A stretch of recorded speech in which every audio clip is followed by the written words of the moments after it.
The lending community is becoming pretty cautious at this point for lots of reasons. One is that with the rise in land values that we've had, if farmers have been borrowing against that additional land and aggressively growing their businesses, lenders have seen that happen in the past, not only in the farm market in the 1980s, but saw it happen in the housing market more recently, and they have become pretty nervous about their willingness to fund those capital expenditures, land purchases, etc. With borrowed funds. They put limits on how much they'll loan and per acre in many cases, which means that farmers have been, and other buyers of farmland have been putting a lot of cash down. So the total debt load in the industry is not all that high. We have only about a 10% debt to asset ratio for the agricultural sector. Back in the 1980s, that ratio was 23, 24%. So we have a lot less debt used in the sector right now. But the dilemma is that with these declining incomes, we do encounter some potential debt servicing problems because a lot of the money, any of the money that was borrowed was typically borrowed on a short repayment schedule. So a lot of debt was borrowed on a 10-year payback to buy farmland when it's more typical that you borrow money for a 20-year period of time on farmland. A lot of machinery and equipment debt was borrowed on a 3 to 5 year payback. Normally we like to put that on a 5 to 7 year payback. And so lenders now are starting to be concerned a little less for the solvency position of their farm borrowers, unless it's in the machinery area.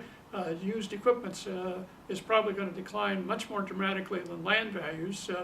And so if most of the debt that a farmer has is associated with his equipment line, lenders are very nervous about that. Land is a much better collateral base, even if it does decline some, because, as I indicated, we haven't made big loans against that depreciated land value. The key issue that lenders are facing is there's a new person in town relative to who has say about how a bank finances any industry right now.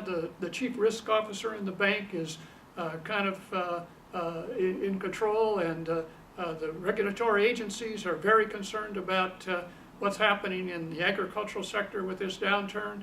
And so lenders, not only because they're worried about their own financial position, but because they're worried about the regulatory environment that they're now facing, are going to be much more conservative going into this next year than we've seen in previous years. The people that we think have the most vulnerability in this period of time are those that have been very aggressive growing their businesses with rented acres and have been paying premium cash rents.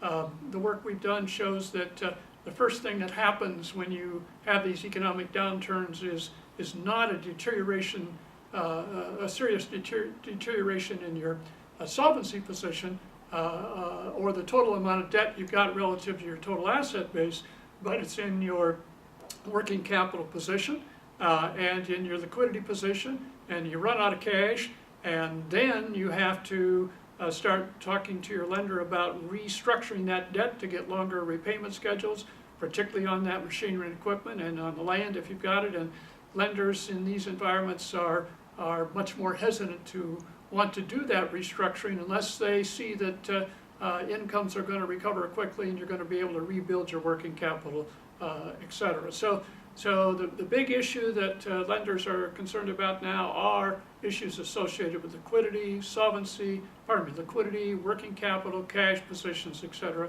And they're asking their farm customers to be pretty aggressive in terms of managing the financial side of their business.